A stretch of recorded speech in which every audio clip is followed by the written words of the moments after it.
Assalamualaikum warahmatullahi wabarakatuh. Saya Adisya Yumnandikta dari kelas 11 Pemasaran A ingin mempresentasikan tugas sejarah. Perlawanan Sultan Amangkurat II dan Raja Banten terhadap Belanda. Sultan Amangkurat II.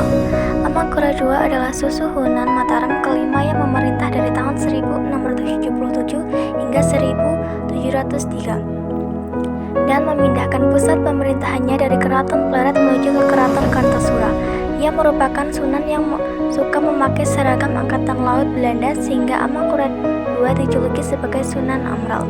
Amangkurat II merupakan Sultan Mataram Islam kedua yang memerintah dari tahun 1677 hingga tahun 1703. Ia merupakan Sultan Mataram yang memindahkan Keraton Mataram Plered ke Kartasura. Amangkurat II atau Sultan Amral merupakan anak dari Amangkurat I dan Ratu Kulon. Ia memiliki nama kecil Raden Mas Rahmat dengan gelar Pangeran Adipati Anom. Amangkurat II dibesarkan di Surabaya oleh kakeknya, Pangeran Pekik. Ia diasuh kakeknya tersebut setelah ibunya Ratu Kulon meninggal dunia. Ketika menginjak dewasa, Amangkurat II pernah terlibat konflik dengan ayahnya, Amangkurat I. Konflik itu disebabkan adanya berita bahwa jabatan Adipati Anom atau putra mahkota akan digantikan dengan putra Amangkurat I yang lain, yaitu Pangeran Puger. Amangkurat II akhirnya menjadi pemimpin Mataram menggantikan ayahnya, Amangkurat I, pada 13 Juli 1677 sebagai penerus. Ternyata Amangkurat II tidak memiliki kekuatan militer yang cukup untuk menghadapi pasukan Trunojoyo. VOC bersedia membantu Amangkurat II meredam perlawanan Trunojoyo dengan syarat ia harus membayar biaya perang dan menyerahkan beberapa wilayah pesisir kepada VOC sebagai jaminan. Amangkurat II berhutang pada VOC ketika dibantu menumpas pemberontakan Trunojoyo. Ia kemudian dibebankan terhadap uang sebesar 2,5 juta gulden. Meski demikian, Patih Mataram yang bernama Nerangkusuma berhasil menghasut Amangkurat II untuk lepas dari hutang itu.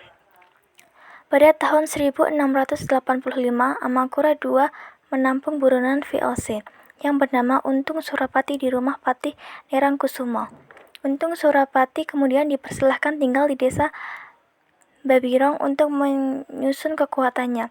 Kemudian di bulan Februari 1685, Kapten Frans Tek ke Kartasura untuk menangkap Untung Surapati. Di saat itu, Amangkurat II berpura-pura membantu VOC. Akibatnya, pecah pertempuran yang akhirnya membunuh Kapten Frans Tek. Kapten Frans Tek dibunuh oleh Untung Surapati. Setelah wilayah Kesultanan Mataram dirasa aman, Amangkurat II mulai kehilangan rasa hormatnya kepada VOC. Hal ini mengidentifikasikan bahwa Amangkurat memiliki sikap politik dua kaki terhadap VOC. Sikap tersebut terbongkar oleh VOC setelah menemukan surat-surat Amangkurat II kepada Cirebon, Johor, Palembang, dan Inggris. Surat itu berisi ajakan Amangkurat II untuk memerangi VOC. Selain itu, Amangkurat II juga mendukung pemberontakan yang dilakukan oleh Kapitan Jonker pada tahun 1689, hingga akhirnya Amangkurat II meninggal dunia tahun 1703. Sepeninggalannya terjadi perebutan kekuasaan antara anaknya Amangkurat III dengan Pangeran Puger. Raja Banten. Sultan Ageng Tirtayasa merupakan salah satu Raja Banten yang berkuasa pada tahun 1651 hingga 1683. Di masa kepemimpinannya, Tirtayasa melakukan segala cara untuk memerangi pihak Belanda. Sultan Ageng Tirtayasa menerapkan kebijakan anti-VOC di Banten. Pada tahun 1656, pasukan Sultan Ageng Tirtayasa menyerang Batavia dari arah barat dan timur. Serangan itu membuat VOC terdesak.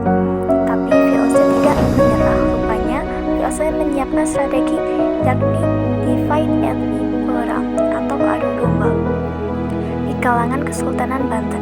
VOC berupaya untuk memecah belah antara Sultan Ageng Tirtayasa dan putranya, Pangeran Abdul Qahar atau Sultan Haji. Pada saat itu, VOC berhasil mempengaruhi Sultan Haji dan ia bersekutu dengan Belanda untuk mendapatkan Sultan Ageng Tirtayasa. Ternyata Sultan Haji berkeinginan untuk menguasai Kesultanan Banten. Pada tanggal 6 Maret 1682, VOC melakukan serangan dan berhasil menguasai daerah Tirtayasa, termasuk istana Surosowan. Sultan Haji bersikeras agar ayahnya kembali ke Surosowan.